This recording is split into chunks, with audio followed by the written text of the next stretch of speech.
Hoy, aventureros, vamos a hacer uno de los capítulos más curiosos que se han hecho en Desafío Viajero. Y es que vamos a hablar de oficios y de trabajos ocultos y mágicos a lo largo de la historia, muchos de ellos que de hecho se han realizado en España, como veréis, y un montón en la ciudad donde resido, en Valencia. Y es que, ¿sabéis qué son los mamones o las plañideras? ¿O que se han llegado a hacer exorcismos a tormentas?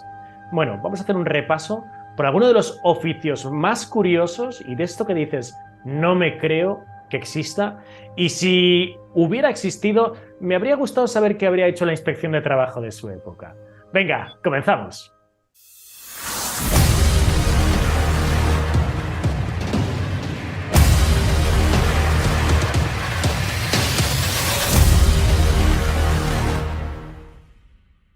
¿Qué tal? ¿Cómo estáis? Estamos aquí con Ángel Beitia y Raúl Ferrero, que nos van a hablar de su nueva obra. Fijaros qué maravilla, Oficios Mágicos y Ocultos. ¿Qué tal, señores? ¿Cómo va eso? Hola, buenas tardes. ¿Qué tal, Luis? Pues encantado de estar aquí en tu programa con todos vosotros. Hola Luis, encantado de estar aquí con vosotros, todos vuestros seguidores de este maravilloso programa que está en pro de la difusión de la cultura del misterio y de la, digamos, esa historia tan desconocida que siempre tenemos pasión por conocerla. Por supuesto que sí. Oye, y me gusta mucho porque es la primera entrevista que voy a hacer en Desafío Viajero a tres cámaras directamente. Esto es una novedad total, que es lo que al final supone el haber generado un libro a cuatro manos, porque antes de meternos un poco con algunos de los aspectos que más me han llamado la atención de vuestra obra de oficios mágicos y ocultos, ¿cómo os habéis organizado para escribir a cuatro manos? ¿Cuál ha sido el proceso? Bueno, pues la verdad que ha sido relativamente fácil para nosotros, hay que decirlo, ya que Raúl y yo somos, aparte de ser buenos amigos, somos muy buenos entendedores de este tema, digamos, del mundo del misterio, de lo desconocido. También hemos aprovechado de que Raúl recientemente, un poquito después, había publicado un libro muy interesante sobre el mundo de la brujería, además, brujas, sabias y malditas. Hemos aprovechado que estaba Raúl caliente, por decirlo así, su mente estaba en pleno auge de conocimiento. Yo también ya he publicado un libro sobre Venecia, mágica y oculta también. Todo eso hemos empezado a hablar, nuestros conocimientos, y al final ha surgido prácticamente de la nada esta idea entre nosotros, tomando un café, como se dice, y sobre todo gracias a una curiosa mujer que nos ha surgido entre los datos, se llamaba Natalia Capilla, es una curandera valenciana, allá por 1920-1930, y nos sorprendió esa historia tan curiosa que tenía Natalia Capilla, ya que llegaba a tener nada menos, según los medios de aquella época, cuidado, entre 400 y 500 clientes diarios, cuidado. Wow. Eso es mucho, sí, sí, es muchísimo. Y según las estimaciones de aquellos medios, llegaba a cobrar 5.000 pesetas diarias. Eso es muchísimo dinero para una persona que era curandera en su época. Vamos, ni los médicos más reputados ni los ingenieros más famosos podían cobrar semejante dinero. Y lo más llamativo de esa curandera que hemos visto es que no la ha denunciado el Colegio de Médicos, sino curiosamente ha sido su competencia, es el Colegio de Farmacéuticos, por competencia desleal. O sea que, en teoría, el Colegio de Médicos la dejaba estar. O sea que algo debería tener mágico, por decirlo, esa curandera. Si curaba o no, no lo sabemos, porque claro, no tenemos información del tipo de paciente que tenía Natalia Capilla. Se ha convertido, para tanto mi compañera y a mí, una especie de talismán para nuestra obra e inspiración para abrir estas páginas. Qué interesante. Claro, porque vamos a hablar sobre algunos de los oficios que yo creo que la mayoría de la audiencia que ahora mismo está viendo el vídeo no tendría ni la más remota idea que existían. Yo el primero, por supuesto, porque si os hablo de la figura del santiguador, claro, parece que dices, bueno, pues un tío que cobra por santiguarse, ¿ante qué? ¿O qué es esto del santiguador? Bueno, si quieres, lo comento yo. A ver, Ajá. el santiguador, al final, hay muchos oficios que tienen como si dijéramos un nexo de unión, un nexo de relación con la brujería, con la hechicería, ¿no? Porque al final vemos que esa superstición, esa creencia en la magia, en esas creencias ocultas, siempre está presente en todos y cada uno de estos oficios, ¿no? El santiguador al final también está muy relacionado con otra figura, como era el saludador, del que luego hablaremos, y realmente lo que llevaba a cabo es hacer la señal de la cruz, podríamos decir, ¿no? En aquella persona que se encontraba enferma, pero no para expulsar demonios, porque Para eso estaban los exorcistas o los iluminados, de los que luego puede hablar Ángel perfectamente porque conoce con detalle ese tema. Pero lo que curaba era la enfermedad, podríamos decir, que podía tener alguna enfermedad física, no espiritual. Claro, hay que tener en cuenta que en aquella época, mediante esta señal de la cruz, muchas de estas enfermedades, y con la evolución, evidentemente, de la medicina, pues hoy en día tienen explicación, ¿no? En aquella época no la tenían y podía estar enfermo pues, de algún empacho o de cualquier otro tipo de enfermedad que simplemente con el transcurso del tiempo esa enfermedad desaparecía, ¿no? Pero se creía que había algún tipo de magia, algún tipo de creencia en que esta persona ayudaba a curar. Era muy característico porque en esto también coincide con la figura de los saludadores y era que tenía que nacer el séptimo hijo varón dentro de una familia, ¿no? Es característico y yo, bajo mi punto de vista, podríamos considerarlo como una evolución de alguna forma de aquellos clérigos, ¿no? Que llevaban a cabo esa serie también pues no sé, de sanación de enfermedades, como iremos viendo a lo largo del vídeo, ¿no? Bueno, interesantísimo. Hombre, desde luego que de verdad que ha habido páginas que leyendo el libro digo, mira, no me lo puedo creer, ¿no?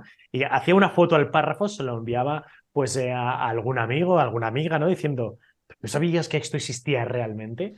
Porque uno de los oficios que yo, de verdad que me explotó un trozo del cerebro cuando lo leí, es el de el chupador, que creo que es parecido, pero no lo mismo al mamón o al mamador. O sea, son cosas distintas, ¿no?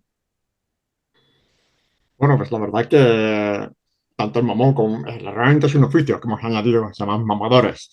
Realmente es una profesión que ha estado vigente hasta, vamos a decir, las primeras décadas del siglo XX, hasta 1930, 1940 ha estado vigente. Realmente es un oficio que se dedicaba a, como dice el nombre, mamador. Es un lactante, es un hombre normalmente mayor, desdentado para no poder morrer, que se dedicaba a chupar los pechos de las mujeres, las lactantes. ¿Pero por qué hacía eso?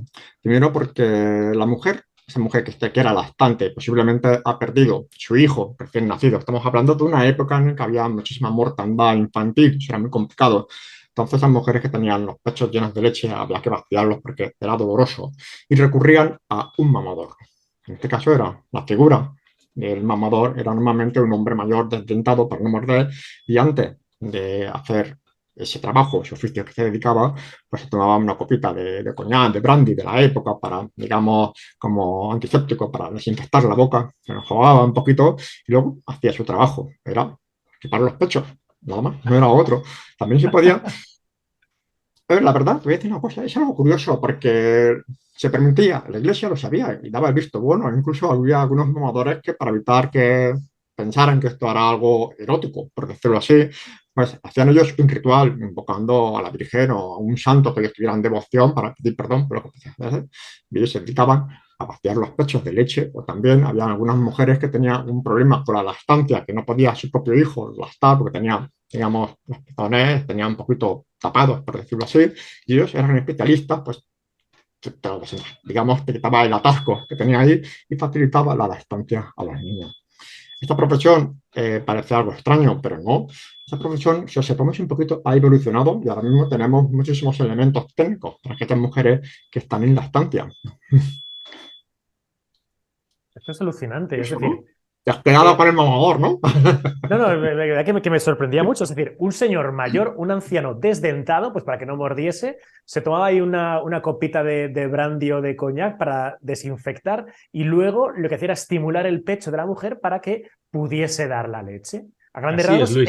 ese era el oficio, ¿no? Ese, Bueno, pero, ajá. me gustaría añadir, Luis, también, pues, a raíz de lo que estaba comentando Ángel, que en muchos casos, ten en cuenta que en aquella época, pues, había mucha desnutrición y era muy difícil conseguir alimento.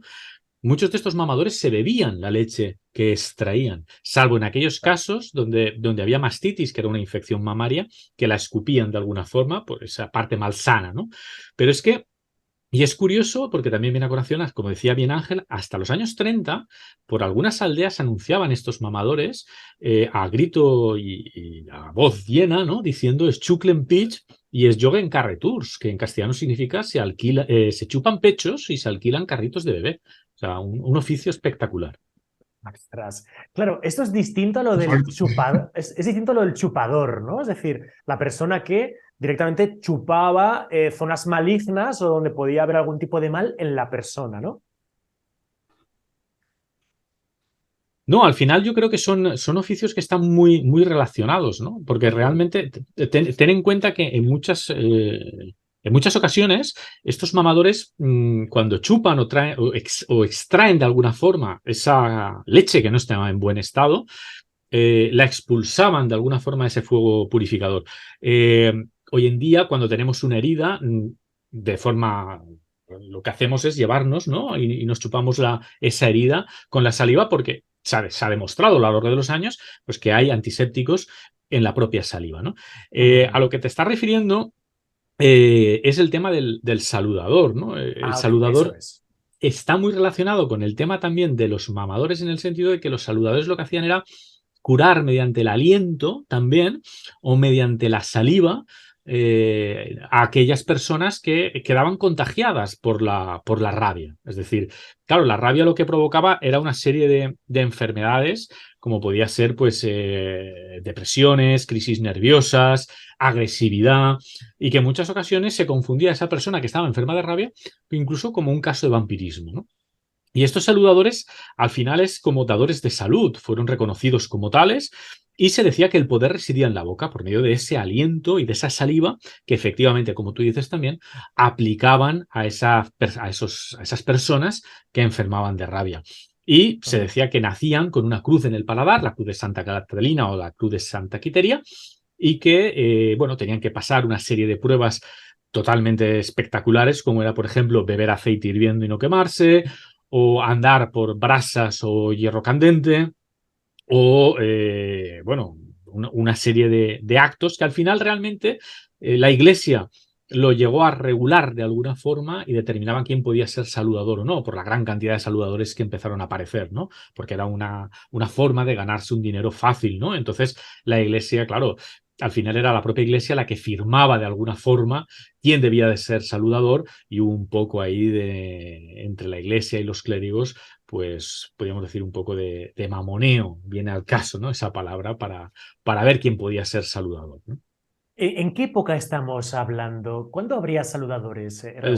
El tema del saludador del siglos XV, siglos XVI, pero es que prácticamente hemos encontrado, Ángel y yo, periódicos de la época, del siglo, bueno, principios del siglo XX, donde aún habían saludadores que se Sí, sí, anunciaban en por periódicos, ahí.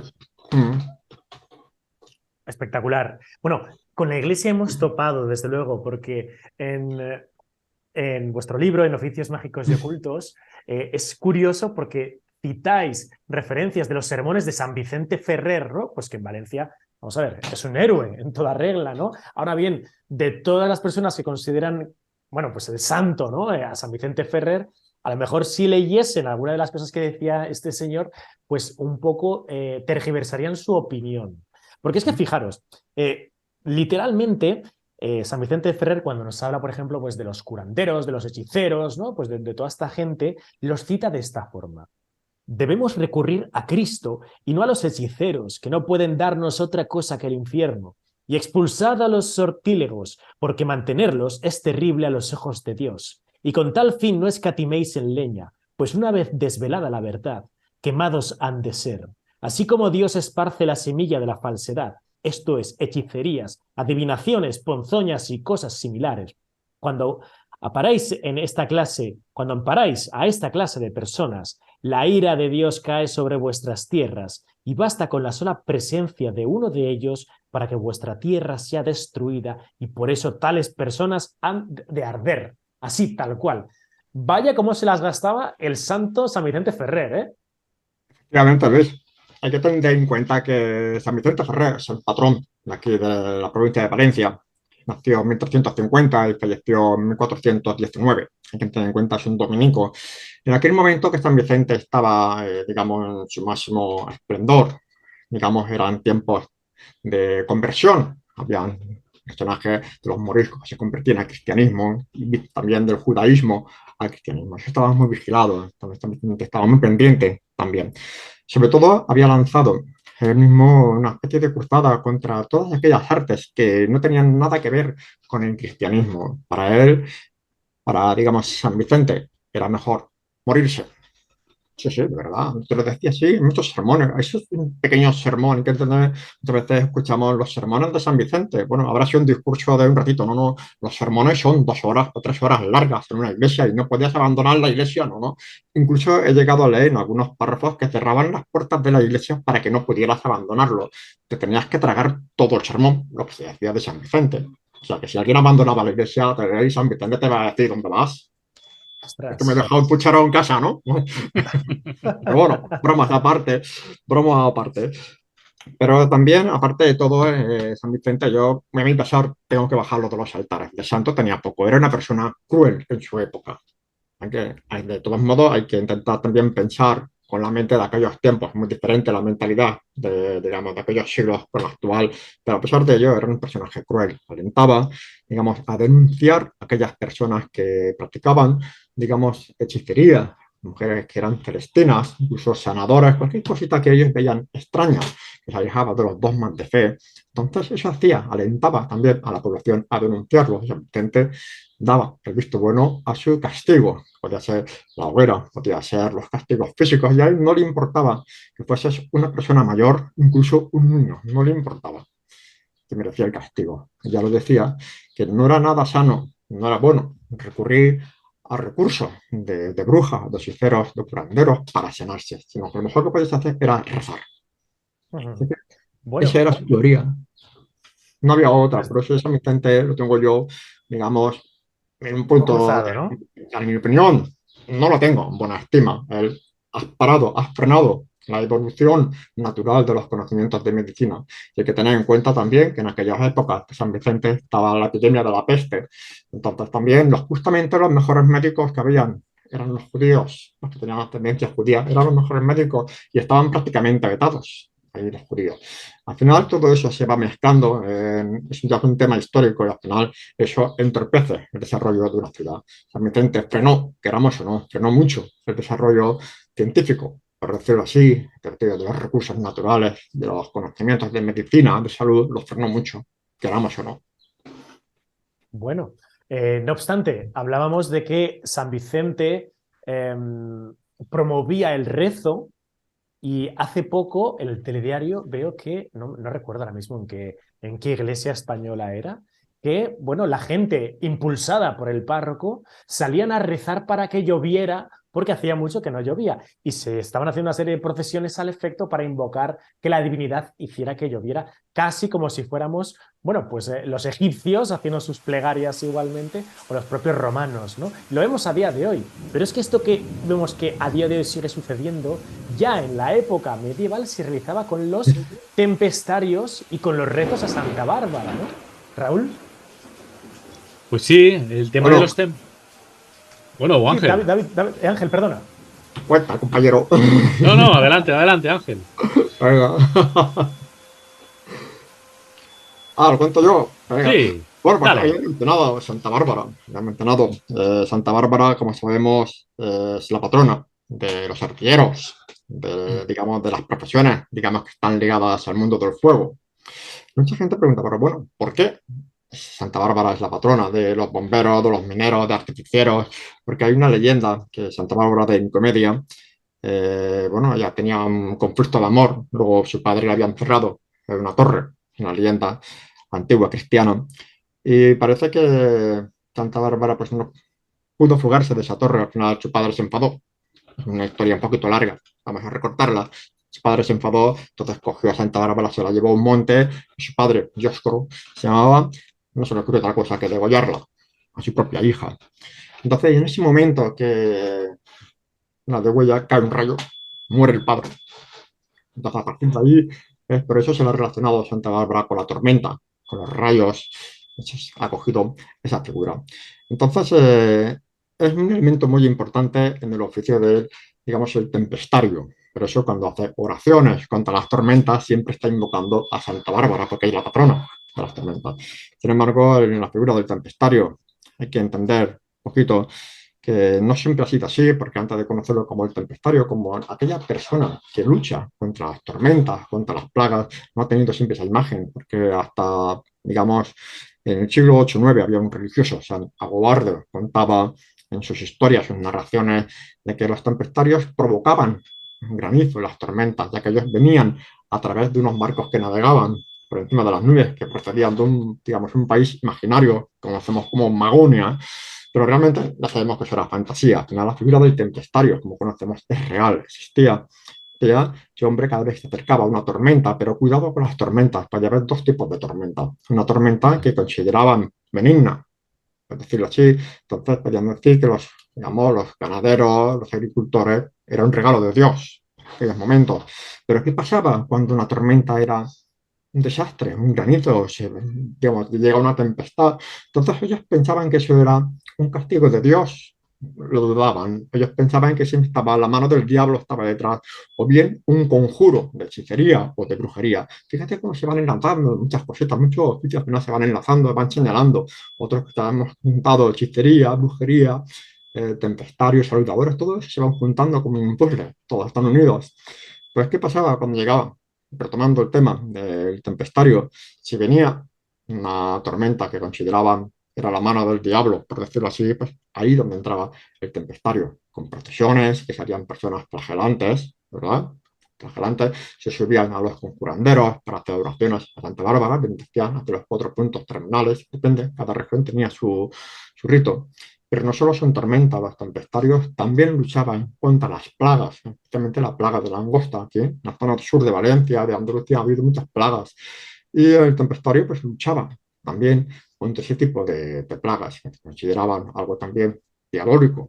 Hacían exorcismos al campo, utilizando el ritual romano, sí, sí, utilizaban, ponían decenas de cruces alrededor del campo. Pero eso hay una historia muy curiosa que se llama la cruz de la langosta. Pero en las zonas de Murcia hay una historia muy curiosa de la cruz de la langosta. Es una especie de cruz equivalente a la cruz de Caravaca, pero que se ponía en el campo para evitar ese tipo de langosta. Evidentemente no ha tenido resultados, la langosta ha pasado por encima de la cruz, por encima del campo, pero bueno, no deja de ser curioso la figura del tempestario, una profesión bueno, se ha quedado anclada en los tiempos medievales. Yo es que me estaba imaginando cuando lo leía, ¿no? El exorcista a la tempestad, ¿no? Ahí casi en el borde de un acantilado, un tío lanzando el exorcismo con el ritual romano ante la propia tempestad, que debía ser espectacular ver aquello. Como espectacular, yo creo, Raúl, que sería ver a las plañideras, porque estamos hablando de un oficio que tiene por arte el llorar, pero dando pena, como si no hubiera mañana, ¿no? Sí, Luis, y cuanto más lloraran y más se rasgaran las vestiduras, mayor era el dolor que tenían que transmitir, ¿no? La figura de las plañideras es un oficio curioso porque hoy en día sigue existiendo. De hecho, hay una parroquia en un pueblo de Badajoz donde el párroco, creo que se llama Antonio Pérez, le paga a una plañidera 20-30 euros, que se llama concretamente Facunda Santiesteban, y esta mujer dice que, bueno, que con ese dinero le da para la compra diaria y para poder subsistir, ¿no? Es decir, es un oficio que hoy en día sigue existiendo y lo que se pretendía era contagiar de alguna forma esa pena al deudo presente, ¿no? Reforzar un poco también la reputación que esa persona fallecida tenía en vida y canalizar también de alguna forma el dolor que la familia tenía, pues mediante estos llantos y mediante bueno, pues este desconsuelo, ¿no? Que ellas intentaban transmitir. El origen es muy curioso porque lo encontramos en Egipto, en la civilización egipcia. Muchos de estos oficios vemos que vienen de civilizaciones antiguas. La mayoría, nos remontamos a Mesopotamia, Sumeria, a la civilización griega, Egipto, donde en cierto modo la magia, la religión, incluso la propia medicina estaban entremezcladas. Muchas veces el hechicero se le consultaba para determinar si se tenía que iniciar una batalla o no, o bien si se podía ganar un juicio o no, o para sanar una enfermedad. Es decir, al final no se sabía exactamente cuál era la línea que desligaba de alguna forma la religión con la medicina, ¿no? Entonces lo encontramos en Egipto también, el de las plañideras, viene de la palabra plagere, que significa pues lamentar, gemir, sollozar, ¿no? Y con la figura la figura de Isis, cuando al fallecer Osiris a manos de su hermano Set, pues ella llora desconsoladamente por Osiris, ¿no? En Grecia también lo encontramos como seres psicopompos de alguna forma, es decir, las plañideras, los seres psicopompos son aquellos seres, a veces son personas o bien pueden ser animales. En el caso de las personas también podríamos hablar de los animeros que tratamos en el libro. Y como animales psicopompos, pues tenemos la lechuza, el cuervo, es decir, aquellos que en cierto modo ayudan a acompañar a las almas en pena o de alguna forma que encuentren la luz, ¿no? Hoy en día en Luxor sigue existiendo estas plañideras y llevan a cabo el ejercicio de este oficio. Suelen ser normalmente mujeres, y te digo en presente, porque como existen en la actualidad, suelen ser mujeres de 30 a 40 años, normalmente solteras o viudas, sin familia normalmente. Y bueno, e incluso hablábamos de la civilización egipcia, pero también en Roma existían estas plañideras que tenían un recipiente que se denominaba como el lacrimatorio, donde se recogían, era un recipiente de cristal fino, donde se recogían las lágrimas de estas plañideras y se enterraban junto al difunto, de alguna forma, para acompañarlo al más allá. Tenemos la figura en el cristianismo, como no puede ser de otra forma, de María Magdalena, ¿no? Esa imagen llorando desconsoladamente a los pies de Cristo crucificado. Y de hecho hay el refranero español que es tan sabio, pues llorar como una Magdalena, ¿no? En esa referencia a la figura bíblica, ¿no? Es curioso también porque en la Edad Media se prohíbe este oficio, se le prohíbe incluso con la excomunión a todas aquellas personas que lo ejercieran, las mujeres que lo ejercieran. En el año 1502, siglo XVI, los reyes católicos lo mantienen esta prohibición, incluso establecen el luto como un periodo de un año. En el siglo XVIII, estoy hablando de hace 4 días prácticamente, Felipe V mantiene ese luto, o, bueno, lo reduce a 6 meses, pero sigue manteniendo la excomunión a las personas que ejercieran como plañideras. Y nos preguntaremos, ¿por qué se prohibía? Bueno, pues porque la Iglesia consideraba que el lamento de los difuntos, de alguna forma, que no se realizaba o no salía del corazón, desde la pena, ¿no?, se oponía de alguna forma al dogma cristiano, ¿no? Y conllevaba evidentemente que esa persona que fallecía se le impedía el que pudiera resucitar o que pudiera disfrutar de la vida eterna, porque realmente se estaba falseando de alguna forma ese llanto o esa pena que esa persona fallecida tenía derecho a tener, ¿no?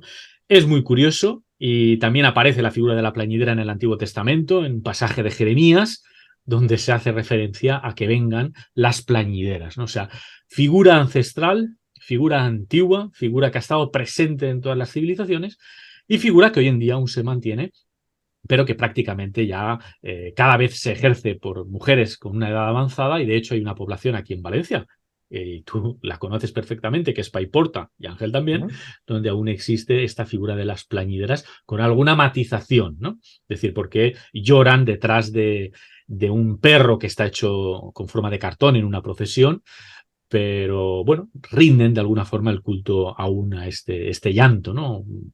Bueno, para mí, yo creo que es importante también, no lo hemos dicho al principio del programa, pero hay una serie de oficios dentro del libro que son mágicos y otros no tan mágicos. Yo creo que este de las plañideras, igual que el de las acabadoras o el de los curanderos, eran oficios que tenían un cierto componente social, es decir, de ayuda social, a diferencia de otros que tenían pues otro componente un poco más mágico, o puede ser el de los animeros o el de los oracioneros, ¿no? Hombre, es que, bueno, vemos que al final el juego que nos da el mito de Osiris es tan grande y hemos aplicado tantas de las enseñanzas o de los temas que se tratan en el mito de Osiris en nuestra cultura actual, ¿no? Porque para aquellos que no lo conozcan, muy a grandes rasgos, el mito de Osiris lo que cuenta es que al principio se encontraba Isis, la mujer Set, el hermano malvado, y Osiris, el marido de Isis, ¿no? Set, envidioso tremendamente de Osiris, acaba celebrando una serie de banquetes donde hay pues mucho alcohol, mucha bebida para todos los dioses y construye, talla con sus propias manos un sarcófago de oro con las medidas exactas de Osiris. Se va metiendo cada uno de los dioses en ese sarcófago porque aquel cuyas medidas encajen será regalado el sarcófago, y justo cuando entra Osiris, oh qué casualidad, son las medidas de Osiris Momenta que aprovecha Set para cerrar ese sarcófago y ahogarle en el río Nilo con todo lo que vendría después. Claro, ya vemos el tema de las medidas del sarcófago. Ojo, que Cenicienta ocurre lo mismo, las medidas del zapato. Vemos que lloraría tanto Isis que reforzaría el papel de las plañideras posteriormente, y que con el nacimiento del propio Horus, ¿no? Con esa reconstrucción que posteriormente haría Isis de los restos de Osiris, con un falo de oro sobre el cual quedaría fecundada, nacería Horus, y Horus el resto de su vida persiguiendo a su tío malvado Set, y todas las representaciones que vemos de Horus en templos, como bueno, el propio templo de Horus en Edfu, vemos a Horus con una lanza clavándosela a Set en forma de cerdo a veces o de cocodrilo. Es decir, estamos viendo la representación de San Jorge clavándole al dragón la lanza. Totalmente. Es absolutamente increíble cómo estamos bebiendo de una tradición ancestral y milenaria del antiguo Egipto y que nos trae oficios como es el propio de las plañideras. Un inciso aventurero. Cada documental de Desafío Viajero supone muchas horas de esfuerzo y de trabajo para traeros buenas historias. Si crees que merezco tu apoyo y te está gustando el vídeo, suscríbete al canal, hazme un comentario y comparte el vídeo. De esta forma me ayudarás enormemente. Ángel, estábamos hablando de influencias antiguas en la tradición cristiana, y ha habido una que me ha llamado poderosamente la atención, de cómo también existe cierta influencia céltica en España con distintas tradiciones del 11 de noviembre. Porque seguro que si te pongo esta fecha y te pongo un ganso al lado, enseguida se te va a activar una lucecita, ¿no? Bueno, la verdad es algo curioso, realmente. Tampoco, bueno, hay que entender un poquito que la cultura céltica es muy importante, es un tema realmente muy amplio, ¿no? Lo que pasa es que nosotros, mi compañero y yo, hemos estado mirando un poquito muchos oficios de aquellos tiempos y parece que tiene un pequeño anclaje, digamos, en aquellas, digamos, tradiciones célticas. Hay que entender en cosa que para llevar especialmente digamos, los actos rituales, era necesario la presencia de una persona fundamental para poder realizarlo, digamos, sea un rito de carácter fetichista, digamos, religioso, de adivinación o de purificación, como queramos. Y esos primeros rituales, esos primeros personajes eran, digamos, chamanes druidas célticos, de origen céltico, los primeros. Y eso es una profesión, alguien tenía que hacer eso. Es una forma también de desarrollar, de que poco a poco se vayan desarrollando algunas profesiones relacionadas con ese mundo. Y por eso tenemos, como han dicho, el 11 de noviembre, me refería a ese pequeño detalle, cómo se cambia. Muchas veces hay que entender un poquito la historia, porque hay muchas festividades de origen pagano que la cristiandad se ha apoderado, ha cambiado, ha modificado algunas tradiciones a su favor, por cambiarlas para evitar un conflicto de creencias, prefiere cambiarlas como ha ocurrido el día 25 de Navidad. Ya sabemos, todo el mundo piensa que es el nacimiento de Cristo, y no sé, sabemos los historiadores que no ha sido así, en la festividad del Sol Invictus, obviamente. Lo mismo ha ocurrido, por ejemplo, hay unos rituales que se hacían alrededor del día 10, 11 de noviembre, que era cuando se acercaba entonces ya el solsticio de invierno. Entonces se hacía una consulta para saber cómo era el invierno. Es un trabajo también muy relacionado con el mundo de los tempestarios, con el mundo de la meteorología. Es una forma básica de entenderlo. Y es una práctica, digamos, medieval. También es el esternón de la asociación, el esternón del ganso. Se observaba que según el color como quedaba, pues podía venir, digamos, si era muy blanco, podía venir un invierno muy duro. Se observaba que el esternón estaba moteado, podía ser un tiempo variable también, o incluso si lo veías muy oscuro, podía ser un invierno muy severo. Eso era una observación que habían hecho.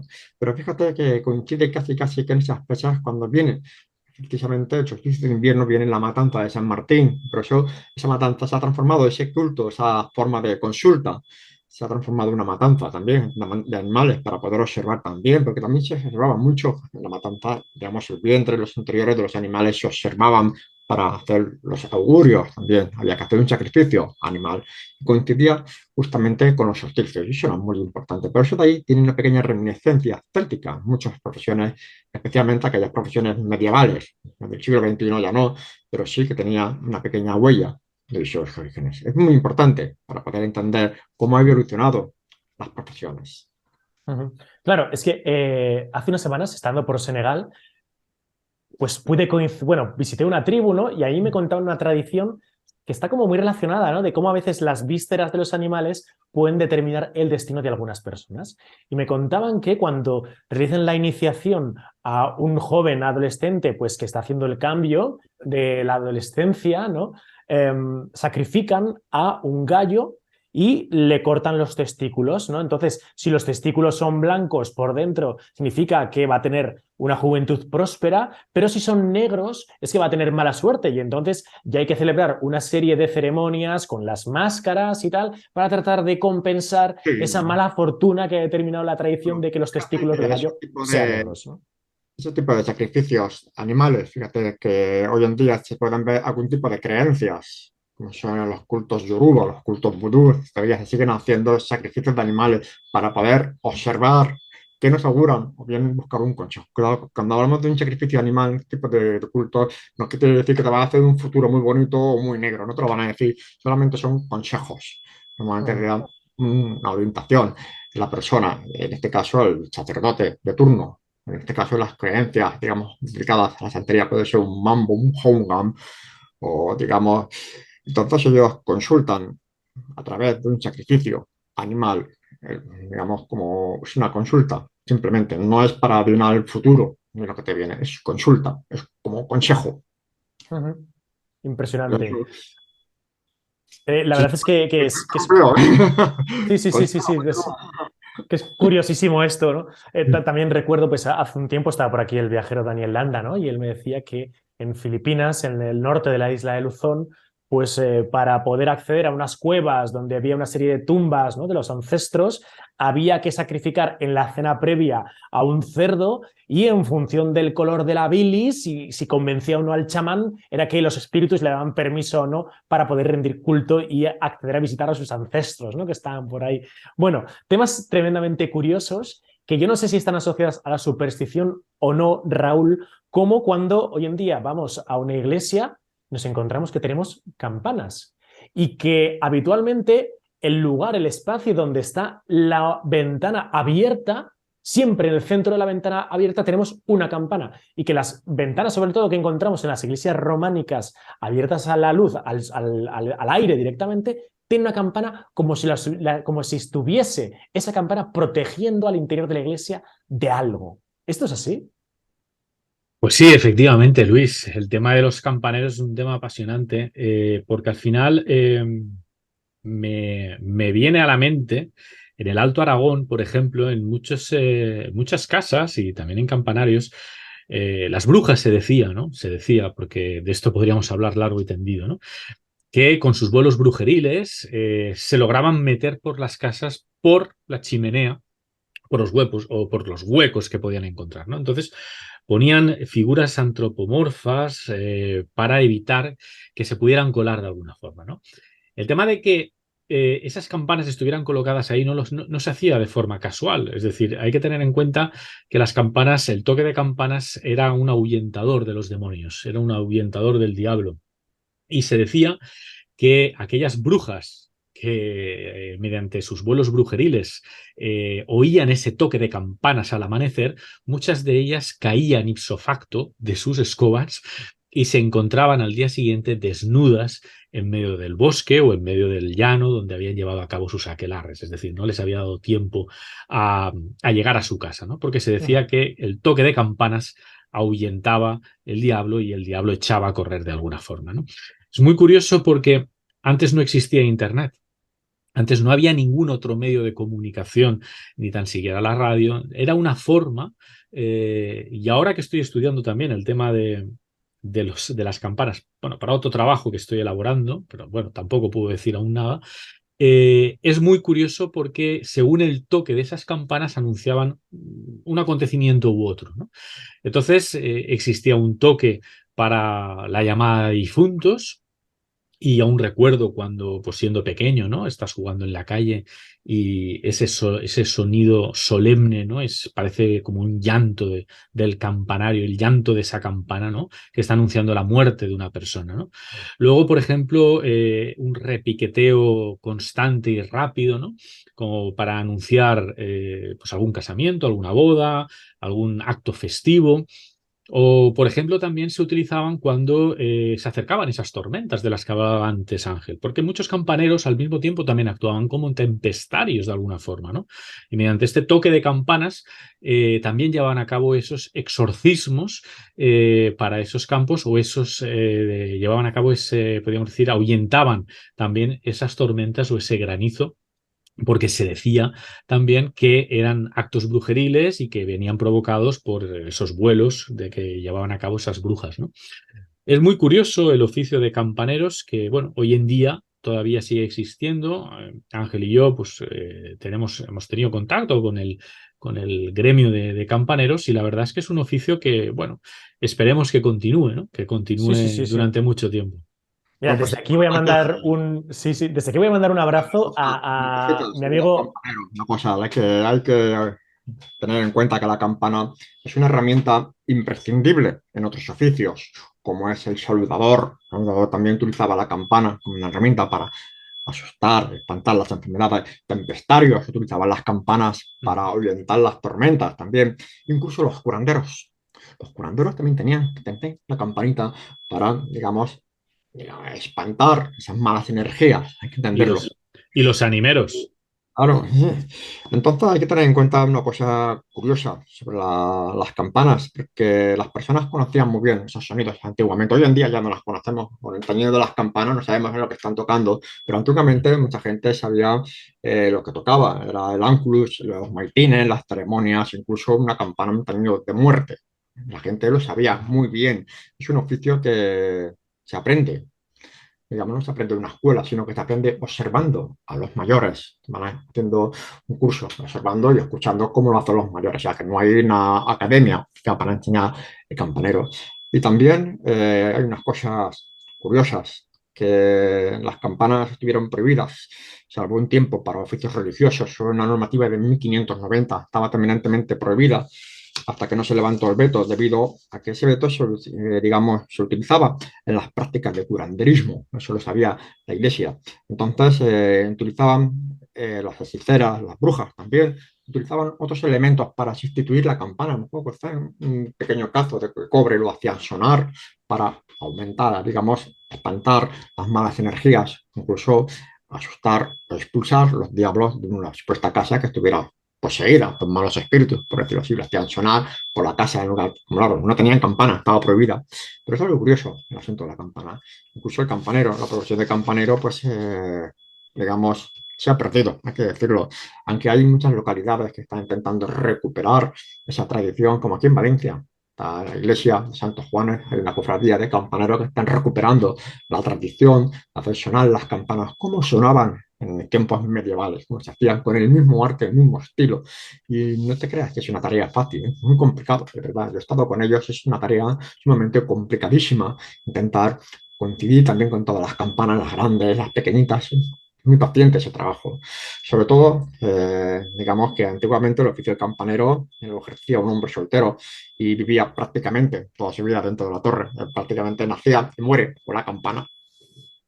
Es muy curioso también, perdona Luis, porque hoy en día en muchas viviendas, ¿no? Vemos esas campanitas que se cuelgan en la entrada al entrar, al abrir la puerta y suenan esas campanas para espantar esas malas energías y que no entren dentro del hogar, ¿no?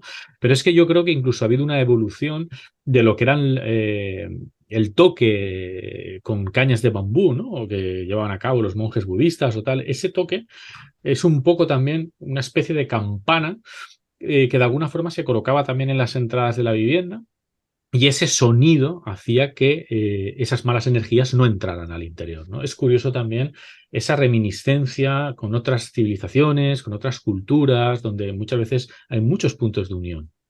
Pues No, tenemos en las mismas iglesias, habéis visto una rueda con campanas. Muchas sí, sí, veces sí. he visto una rueda de En la cassette, catedral, en la catedral. antes de iniciar la misa, Exacto. esa rueda para asustar al diablo, purificar también el ambiente. Es algo curioso. Las campanas tienen mucho poder mágico y Es ancestral. curioso esto. Pues nada, aquí simplemente quería antes mandar un saludo a Nacho Navarro, el presentador de Abismo, porque él es campanólogo. Él estudió campanología en Bruselas y es una formación tremendamente curiosa, ¿no? Pero la verdad es que a veces me acerco con él a una campana y me dice, y él simplemente tocándola, ya sabe, esta campana no está bien, esta campana le falta afinación, ¿no? Es decir, que al final es un tipo de oficio que evidentemente es muy marginal a día de hoy, pero que existen todavía expertos que se dedican a esto y que saben al final el poder mágico de la campana y que el resumen es ese, ¿no? La campana se coloca y se hace sonar para ahuyentar a los malos espíritus. Se coloca ahí en esas iglesias para que no entren por el único espacio en el que se podrían colar, ¿no? Creo que es muy interesante. Y ya para ir terminando, Ángel, Raúl, vamos a comentar alguna anécdota graciosa que la verdad es que me ha fascinado escucharlo, ¿no? Casi recordaba ese misterio de los 90, pues con personajes rollo Carlos Jesús o este que curaba echando eructos, ¿no? Bueno, comentáis en el libro una pareja de curanderos, Paco y Lola, que ellos directamente, bueno, se sentían invadidos por la presencia espiritual, ni más ni menos que de Franco y de Carrero Blanco, para realizar sus curaciones milagrosas. Esto no es ciencia ficción, ¿no? Esto ocurría realmente. Bueno, a ver, vamos a ir por partes. Pues primero que el tema de los curanderos es un tema muy amplio que merece un programa completo para poder hablar. Entonces nosotros en el libro lo hemos identificado como un capítulo, como algo comprimido a nuestra experiencia, a nuestro conocimiento también. Y bueno, observando que para ser curandero había que tener una serie de características, algo parecido a los saludadores, que tenían que haber nacido durante, digamos, una época muy marcada en el calendario religioso, para haber nacido durante las fiestas de Semana Santa, las fiestas de Navidad, será muy importante, haber llorado en el vientre, eso es lo que se llama la gracia. Pero también dicen que según los curanderos la gracia se lo han dado, digamos, en algunas formas de apariciones. Algunos santos, dice, bueno, santos, perdón, curanderos, que han dicho que se le ha aparecido un tal santo, o se le ha aparecido Jesús o la Virgen. Entonces, eso ya lo consideran como un aviso celestial de que ellos tienen el don de sanar, supuestamente.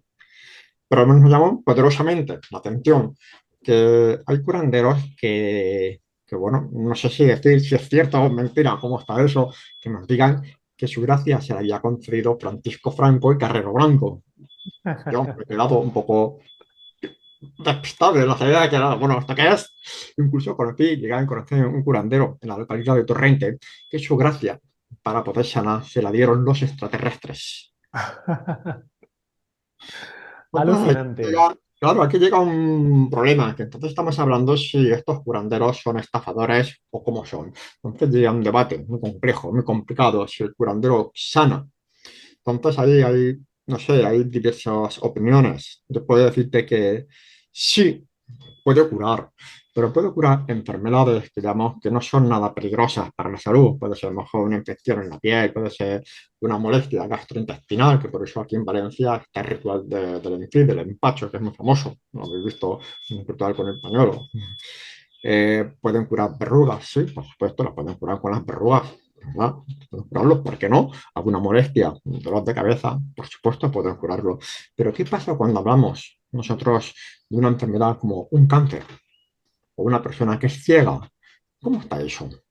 Entonces, las pruebas son un poquito complejas de demostrar. Puede haber algún momento puntual, un curandero excepcional, pero yo puedo garantizar que el 99% de los casos no están curados.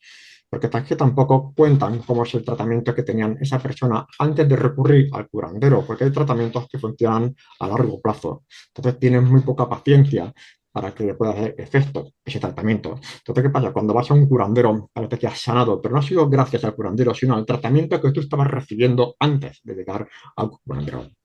Incluso yo, en las páginas del libro, quizás habrás visto que cuento una experiencia que fue un desafío. Lo voy a contar aquí para que vean todos. Ahí había, ese curandero falleció, desgraciadamente, en un accidente de tráfico. Era muy famoso, el padre Leonardo, un pueblecito en el Rebollar, muy cerquita de Requena. Todos los domingos contaban 1000 personas allí, contaban muchos domingos, porque decía que tenía el espíritu, porque le había visto Jesucristo, porque le había visto, vamos, los 12 apóstoles, por decirlo así, que tenía el don de curar. y que durante sus misas había que coger la botellita de agua, quitarle el tapón de la botella de agua, lo que diga que entraría el Espíritu Santo en la botella y esa agua serviría para curar muchas enfermedades. Pero también me dijeron que ya ha llegado a curar enfermedades como un cáncer, personas que tenían diabetes, ciegos, que habían recuperado la vista. Entonces yo digo, me ofrecí para mí, no fue un desafío. Soy hipacúsico, oigo con un audífono puesto en el oído. Entonces yo le dije, cúrame mi enfermedad. Me dijeron que no tenía fe, me expulsaron del grupo. Entonces, bueno, entonces, ¿qué pasa? No tengo fe, como que no. Anda que no tengo yo las esperanzas, por decirlo así, científicas, médicas o milagrosas, me da igual. Quiero quitarme esto, como sea. Me dijeron que no tenía fe. Yo incluso volví unas semanas después y me volvieron a expulsar porque yo molestaba. Entonces ya se me quedó con la duda. Entonces, ¿qué pasa? Esta gente no cura, está haciendo una estafa en toda regla a las personas. Entonces hay que tener mucho cuidado con ese tipo de curanderos. Finalmente, aquello se ha quedado prácticamente abandonado. Aún van algunas personas porque siguen los apóstoles, aquellos seguidores. Y me doy cuenta que las veces que yo he ido siempre son las mismas personas las que sanan. Siempre hay una selección porque no eliges, no te ponen en fila, sino que eligen sus seguidores quién tienen que curarse. Y siempre son las mismas personas. Es algo curioso. Entonces, ¿qué pasa? Claro. Han montado aquí todo un teatro. La gente se lo cree, pero bueno, ¿qué vamos a hacer? Es la creencia, la fe de las personas, no podemos luchar contra eso. Pues es esa doble naturaleza que estamos viendo, ¿no? De un lado el fraude, por otra parte, por supuesto que habrá gente que tendrá una sensibilidad especial y que la mente humana la sugestiona en muchas ocasiones y por supuesto, oye, habilidades físicas que tengan determinadas personas pueden hacer que tal vez funcionen estas curanderías, ¿no? Ahora bien, las estafas o el decir que, no, mira, que es que estoy investido por el espíritu de Franco y el otro de Carrero Blanco. También me parece muy rebuscado. A ver, puestos a haberse inventado a que se sentían poseídos por el espíritu de Ramón y Cajal y de Insina, ¿no? Tal vez. Pero bueno, en fin, Claro, aventureros, que todo esto y muchísimo más está aquí en Oficios Mágicos y Ocultos, la obra de Ángel Beitia y Raúl Ferrero, que está en todas las librerías y que os voy a poner el enlace de donde podéis haceros con esta maravillosa obra. Ya veis que ya solo la portada llama muchísimo la atención. Es fascinante todo lo que se cuenta en las páginas de este libro. Y simplemente pues hemos dado una serie de pinceladas pues para las decenas de oficios mágicos y ocultos que se tratan aquí. A mí la verdad es que me ha encantado. Adivinos, meigas, videntes, augures, saludadores, acabadores. Todos estos espero que a día de hoy, si los hay, sean autónomos, por supuesto. Y antes de que nos vayamos todos, me gustaría haceros un par de preguntas a cada uno, casi personal, ¿no? Sobre vuestra obra y sobre esta investigación que habéis hecho. La primera sería, a ver, Ángel, Raúl, si os proponen, mira, vais a poder elegir una de las actividades laborales de los oficios de vuestro libro ya para dedicaros para el resto de vuestra vida. ¿Qué oficio mágico elegís? Bueno, si quieres empiezo yo. Venga, dale, Raúl. A mí me gusta mucho el de la hechicería. La hechicería entendida como sanación. Eh, las hechiceras han existido siempre en todas las civilizaciones.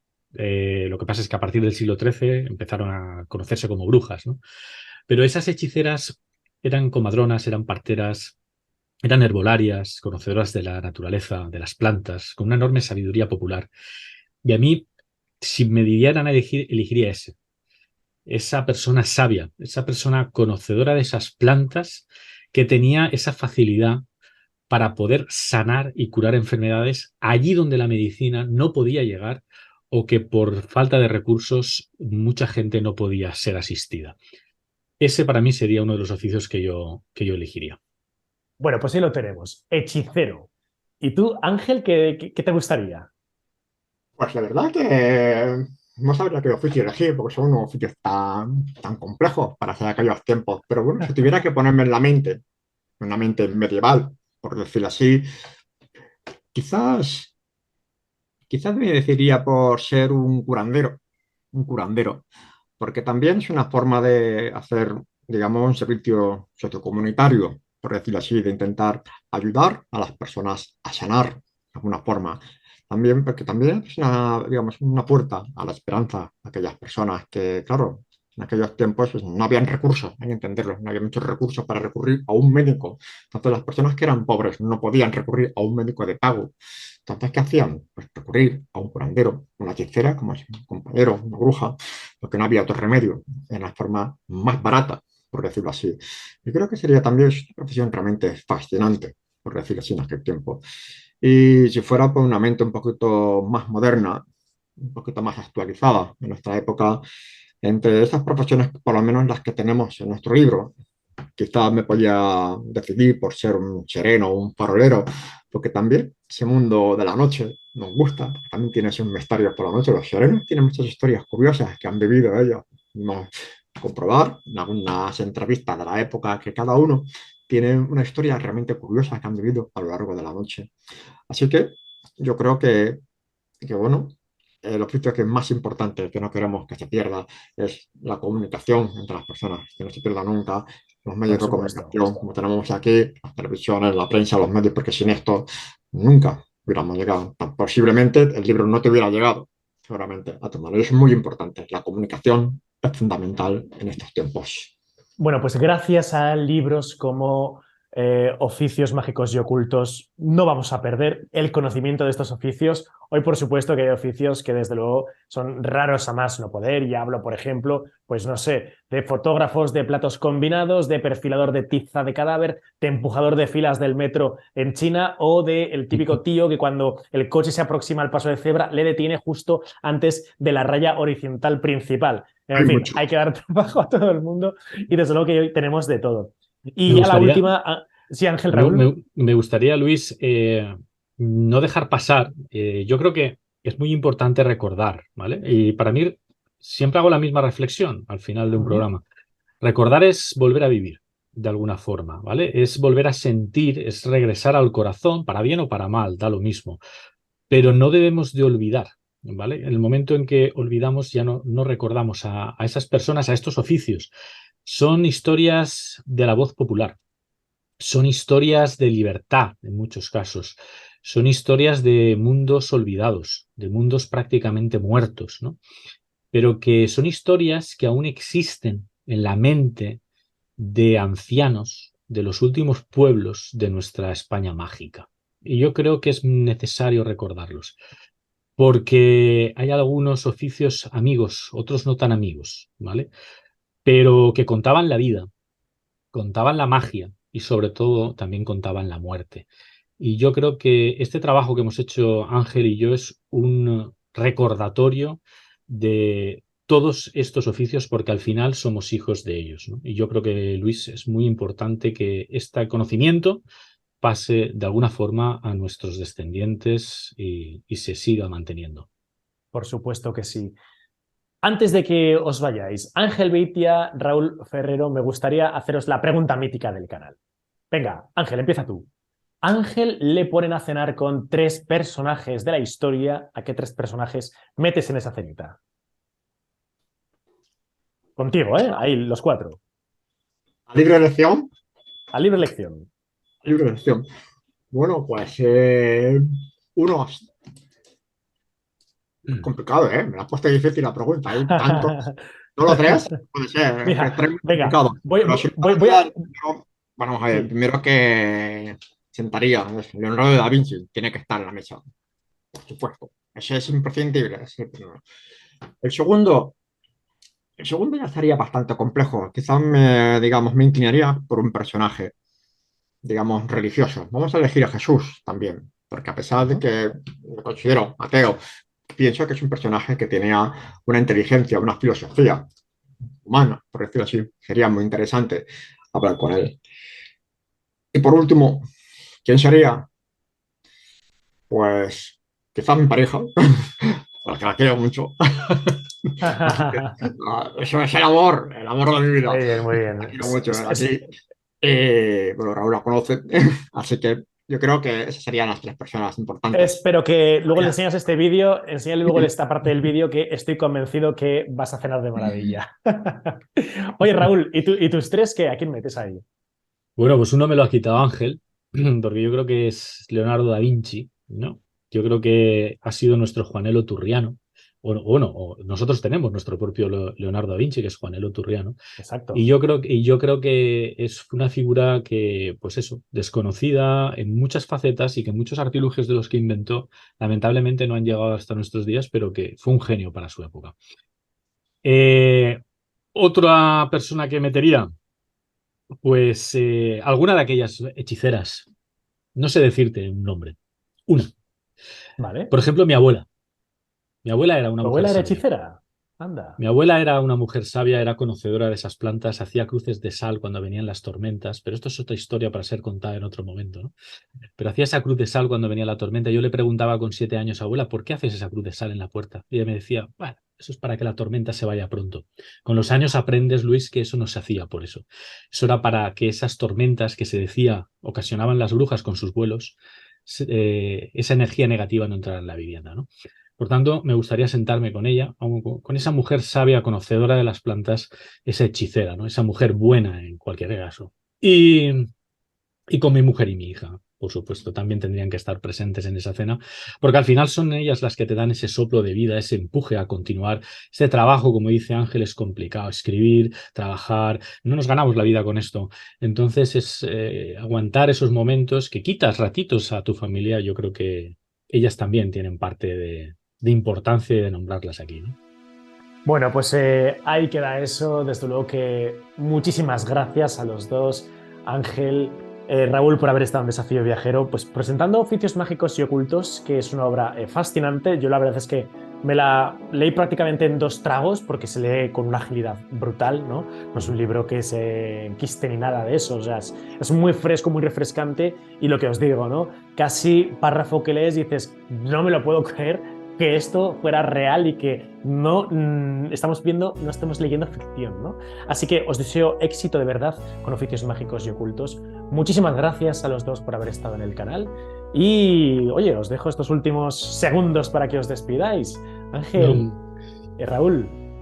Muchísimas gracias a ti, Luis, y a Ángel por ser compañero de viaje en esta aventura que para mí, pues escribir con él ha sido sencillo. Él tiene un montón de conocimientos, yo conocí a Ángel con Recónditos Enigmas a la Luna de Valencia, quedé con él en la catedral, me firmó el libro, me lo regaló y a partir de ahí nos une una amistad que será, bueno, infinita, y la verdad es que trabajar con él ha sido un gustazo porque aprendes cada día, es increíble. Bueno, pues desde aquí tengo que dar gracias de broma al Desafío Viajero, a todos vuestros seguidores, a ti, Luis, por la oportunidad que nos han brindado. Y bueno, hemos estado encantados, hemos estado muy a gusto, feliz de contar nuestras experiencias, de destripar un poquito lo que contiene el libro, contar nuestros asuntos personales. Y nada, a vuestra disposición, dispuesto a repetir la experiencia con vosotros. Venga, pues todos a leer y a seguir culturizándonos, porque al final, pues ese es el alimento de nuestra alma. Gracias, aventureros, por haber estado hoy en Desafío Viajero. Entrevista ultra interesante de los capítulos más curiosos que han pasado por el canal. Ya lo sabéis, Oficios Mágicos y Ocultos. Hasta la vista, amigos.